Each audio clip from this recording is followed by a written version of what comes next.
বাবা, আকাশটা দেখেছো? মেঘগুলো কেমন দ্রুত কালো হয়ে আসছে। চৈত্র মাসের মেঘ বাবা, এর মতি গতি বোঝা বড় দায়। এই রোদ তো এই ঝড়। আজ স্কুল শিক্ষক বলছিলেন কাল বৈশাখী নাকি খুব শক্তিশালী হয়, সবকিছু ভেঙে চুরে দেয়। ভেঙে চুরে দেয় ঠিকই, কিন্তু আমাদের মতো গরিবের ভাঙা চাল ভাঙার আগে সেও দুবার ভাবে আমরা যে মাটির সাথে মিশে থাকি। তবে হ্যাঁ, ভয় হয় শুধু এই নৌকাটাকে নিয়ে। আমাদের নৌকাটা খুব মজবুত, তাই না বাবা? মজবুত, তবে নদীর তাণ্ডবের কাছে কিছুই না। একে সবসময় চোখে চোখে রাখতে হয়। এ না থাকলে আমাদের পেটে দানা জুটবে না, তোর পড়ার খরচও চলবে না। চল বাড়ি ফিরি, তোর মা আবার একা একা চিন্তা করবে। বেলা পড়ে আসছে।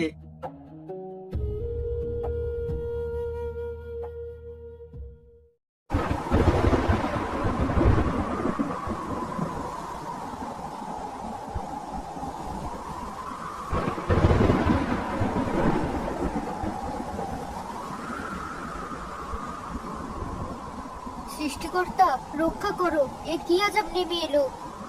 মা, আমাদের ঘরের চালটা উড়ে যাবে না তো?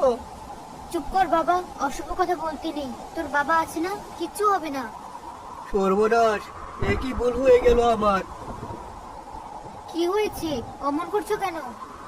নৌকা, আমাদের নৌকাটা ঘাটে বাঁধা আছে ঠিকই, কিন্তু বিকেলে সে পুরনো দুর্বল দড়িটা দিয়েই বেঁধেছি।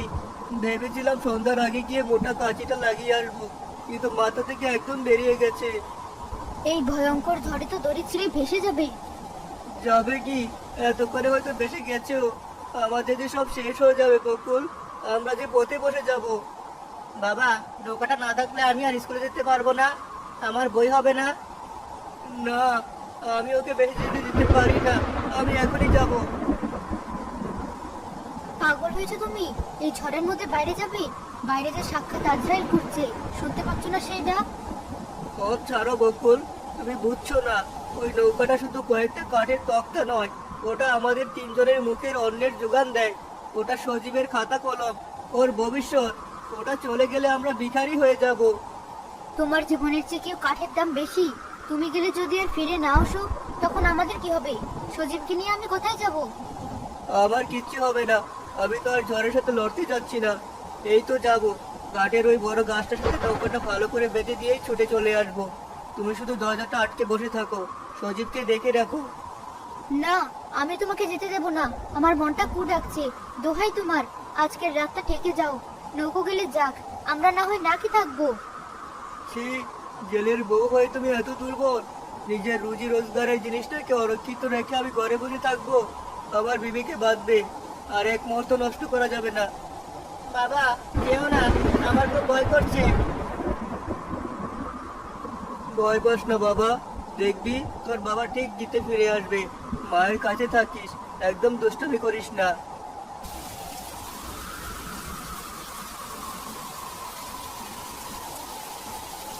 ফিরে এসো, আমার কথা শোনো, ফিরে এসো। বাবা,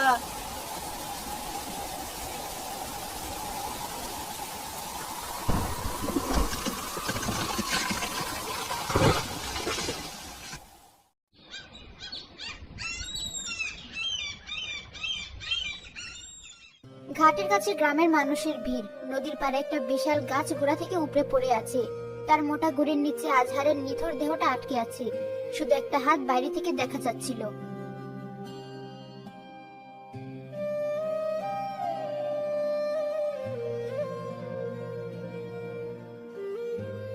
কি হয়ে গেল? বাবা যায়, এমন জীবন একটা মানুষ। আমি কাল রাতে বলেছিলাম আজহার বউ কেউ না, কিন্তু ও শুনলই না। বললো নৌকাটা যে আমার জান কালাম, জানকে পাশে থেকে নিজেই চলে গেল। বাবা, দেখো, নৌকাটার কিন্তু কিছু হয়নি। নতুন দড়িতে গাছের সাথে এমন করে শক্ত করে বেঁধেছে যে ঝড়েও কিছু করতে পারেনি। নিজের জীবন দিয়ে নৌকাটা বাঁচিয়ে গেল। নিজেকে সামলাও, যা হওয়ার তা তো আর ফেরানো যাবে না। এবার ছেলেটার মুখের দিকে তাকাতে হবে।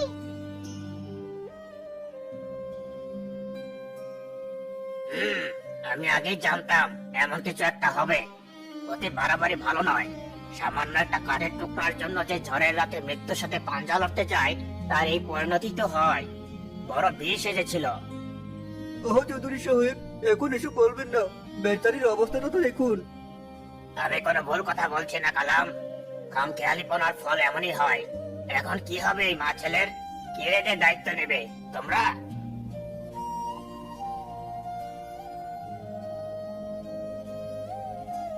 কিরে ছোকরা, বাপের বীরত্ব দেখলি তো?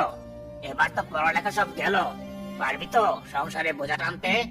কাল থেকে আমার জমিতে কাজ করবি, দিনে 10 টাকা করে পাবি। তোর মায়ের পেটে অন্তত 2টো দানা পড়বে। চুপ করুন, আপনারা সবাই চুপ করুন। একটা কথাও বলবেন না আমার স্বামীকে নিয়ে। উনি চোর ছিলেন না, ডাকাত ছিলেন না। উনি আমাদের জন্য, আমার ছেলের ভবিষ্যতের জন্য নিজের জীবন দিয়েছেন। আপনারা আর কি বুঝবেন? আপনাদের তো সব আছে। যান, সবাই যান এখান থেকে। আমার কাউকে লাগবে না, আমার ছেলে আমার সাথে আছে।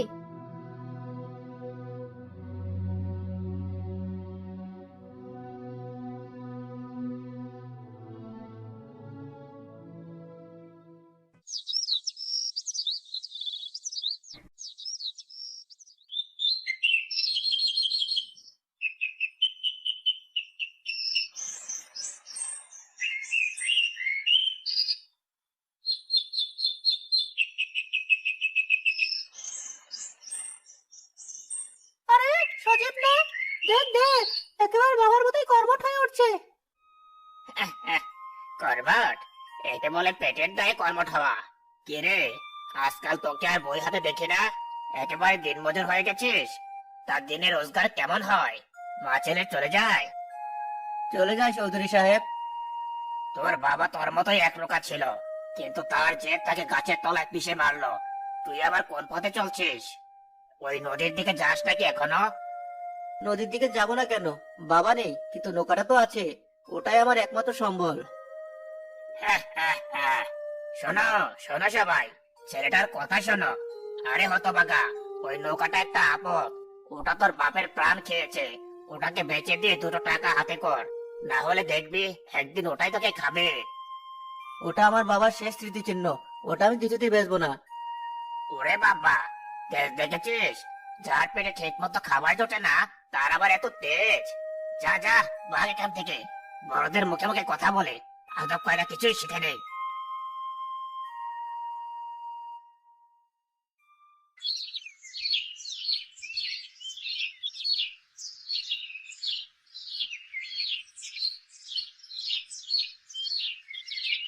ফিরে এসেছিস? আয় তাড়াতাড়ি ঘরের ভিতরে আয়। এখনই? এখনো তো অন্ধকার হয়নি মা। তুই আকাশ দেখছিস না? ঠিক সেই দিনের মতো, সেই কালো মেঘ, সেই গুমট ভাব। আমার বুকটা ধড়ফড় করছে সজীব। তুমি শুধু শুধু ভয় পাও মা। 1 বছর হয়ে গেছে, কত ঝড় বৃষ্টি গেল। না, আজকের দিনটা অন্যরকম। আজ সেই দিন। আমার মন বলছে আজ আবার কোনো বিপদ হবে। তুই আজ কোথাও যাবি না, ঘরের দরজা বন্ধ করে আমার কাছে বসে থাকবি। তুমি শুধু শুধু ভয় পাও মা। সে কি করে হয় মা? আজ রাতে নৌকা নিয়ে বেরোতে না পারলে পরশু যে মহাজনের দেনা শোধ করতে পারবো না। সে যে আমাদের বাড়ি থেকে বের করে দেবে। বের করে দিক, আমরা গাছের তলায় থাকবো, তবু আমি তোকে ওই রাক্ষস নদীতে যেতে দেব না, কিছুতেই না। মা, বাবা যদি আজ বেঁচে থাকতো, সেও কি ভয়ে ঘরে বসে থাকতো? সে তো বিপদের মুখে ঝাঁপিয়ে পড়তো আমাদের জন্য। আমি তার ছেলে হয়ে পিছিয়ে যাব কি করে? আবার ওই লোকটার কথা কেন বলিস তুই? ওর কথা, ও আমাদের ভালোবাসতো না। ও ভালোবাসতো ওই সর্বনাশার নৌকাটাকে। ওই নৌকাটার জন্যই আজ আমাদের এই অবস্থা। আমি ওটার মুখও দেখতে চাই না। ভুল বলছো মা, বাবা আমাদের খুব ভালোবাসতো, তাই তো নিজের জীবনের চেয়েও আমাদের ভালো থাকাটাকে বেশি গুরুত্ব দিয়েছিল। আমি বাবার মতো হতে চাই মা, ভয় পেয়ে পালিয়ে যেতে চাই না। তোর যা ইচ্ছে কর, আমার কথা তো তুই কোনোদিন শুনিসনি। যা, তুইও তোর বাপের মতোই যা। আমি একাই থাকবো।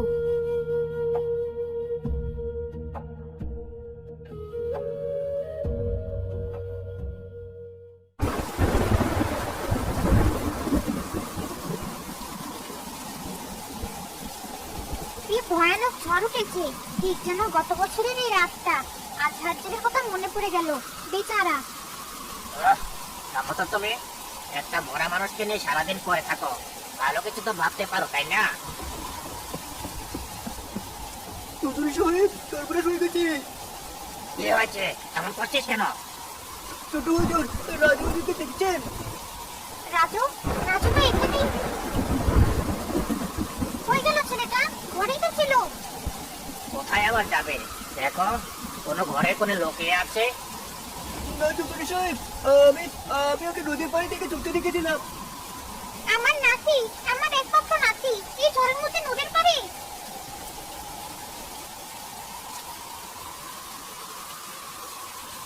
কে কোথায় আছিস? ছুটে আয়। আমার রাজু, আমার নাতি নদীর পারে। যে ওকে বেরিয়ে আনতে পারবি, আমি তাকে আমার অর্ধেক সম্পত্তি দিয়ে দেবো। যা চাইবে তাই দেবো। গ্রামের কিছু লোক জড়ো হয়, কিন্তু ঝড়ের ভয়াল রূপ দেখে কেউ এক পায়ে করতে সাহস পায় না। মাথা খারাপ হয়েছে চৌধুরী সাহেব। এই ঝড়ে নদীর পাড়ে যাওয়া মানে সাক্ষাৎ মৃত্যুকে ডেকে আনা। কিছুই তো দেখা যাচ্ছে না, এই বাতাসে শুধু হয়ে দৌড়ে যাচ্ছে না। কেউ আমার নাতিটাকে বাঁচাও, আমার বুকের ধনকে এনে দাও। তাহলে কি চাপ শেষ? আমার এত দম্ভ, এত অহংকার, সব কি আজ দোলায় মিশে যাবে? হে মালিক, আমি কি অন্যায় করেছিলাম? আমার নাতিকে ফিরিয়ে দাও। সুজিত খবরটা পাওয়া মাত্র এক মুহূর্ত আর দেরি করে না। ঘর থেকে তার বাবার রেখে যাওয়া সবচেয়ে মোটা কাঠিটা হাতে বেরিয়ে পড়ে। সুজিত, কোথায় যাস? দাঁড়া, তুই যেতে পারবি না। মা, পথ ছাড়ো, আমাকে যেতে হবে। রাজু বিপদে পড়েছে। পড়ুক বিপদে। ওই চৌধুরী তোর বাবাকে নিয়ে কত অপমান করেছে, আমাদের কত যন্ত্রণা দিয়েছে। তার নাতির জন্য তুই কেন জীবন দিবি? যাস না বাবা, আমার কথা শোন, ওরা আমাদের শত্রু। না মা, বিপদের সময় কেউ শত্রু থাকে না, সবাই মানুষ। আজ আমি যদি ভয়ে পিছিয়ে যাই, তাহলে বাবার আত্মাকে অপমান করা হবে। আমাকে যেতেই হবে।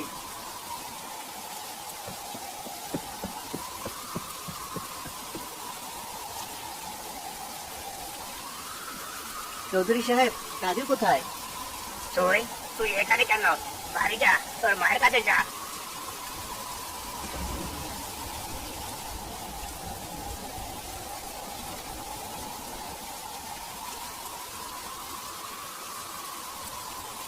দড়িটা ধরুন সবাই মিলে, আমি নামছি।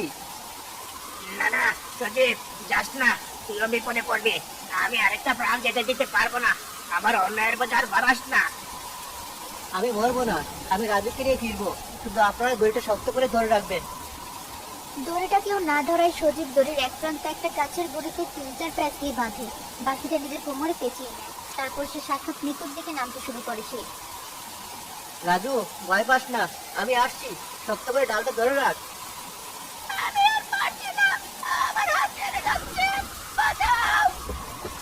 ঢেউয়ের পর ঢেউ এসে সজীবের শরীরে আছড়ে পড়ে, কিন্তু সে হার মানে না।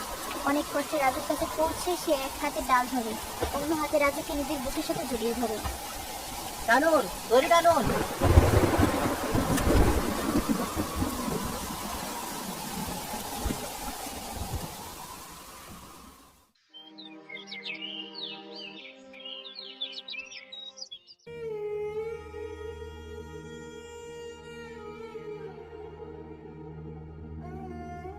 আমাকে আমাকে ক্ষমা করে দিস বাবা। আপনি এটা কি করছেন চৌধুরী সাহেব? আপনি আমার গুরুজন। না, তুই আজ আমাকে যা শিখিয়েছিস তা আমি সারা জীবনও শিখতে পারিনি। আমি তোর বাবার মৃত্যু নিয়ে হেসেছি। আমি তোকে, তোর মাকে দিনের পর দিন অপমান করেছি। আমার টাকার, ক্ষমতার অহংকার আমার চোখ অন্ধ করে দিয়েছিল। আজ তুই আমার সেই চোখ খুলে দিয়েছিস। তোমরা সবাই শোনো, যে কাল বৈশাখী যে নদী আজহারের প্রাণ কেড়ে নিয়েছিল, আমি তাকে অভিশাপ দিতাম। কিন্তু আজ সেই কাল বৈশাখীর রাতেই আজহারের ছেলে নিজের জীবন বাজি রেখে আমার বংশের প্রদীপকে বাঁচিয়ে আনলো। আজহার মরে গিয়েও মরেনি, সে তার ছেলের মধ্যে বেঁচে আছে। তার সাহস, তার সততা, তার মনুষ্যত্ব সব সজীবের মধ্যে বেঁচে আছে। এই ছেলে সোনার টুকরো নয়, এই সাক্ষাৎ হিরে। বকুল বোন, তুমি আমাকে ক্ষমা করো। আমি তোমার স্বামীর যোগ্য সম্মান দেইনি, তোমার ছেলেকে মানুষের মর্যাদা দেইনি। আজ থেকে তোমার এই ছেলের সমস্ত দায়িত্ব আমার। ওর পড়াশোনা, ওর বড় হওয়া, ওর ভবিষ্যৎ সব আমি দেখবো। আমি ওকে এই গ্রামের সবচেয়ে বড় মানুষ হিসাবে গড়ে তুলবো, এই আমার প্রতিজ্ঞা। বাবা বলতো, বিপদে মানুষের পাশে দাঁড়ানোটাই সবচেয়ে বড় ধর্ম। আমি শুধু বাবার কথাই রাখার চেষ্টা করেছি। সজীবের কথায় জামান চৌধুরী তাকে বুকে জড়িয়ে ধরে শিশুর মতো কাঁদতে থাকেন।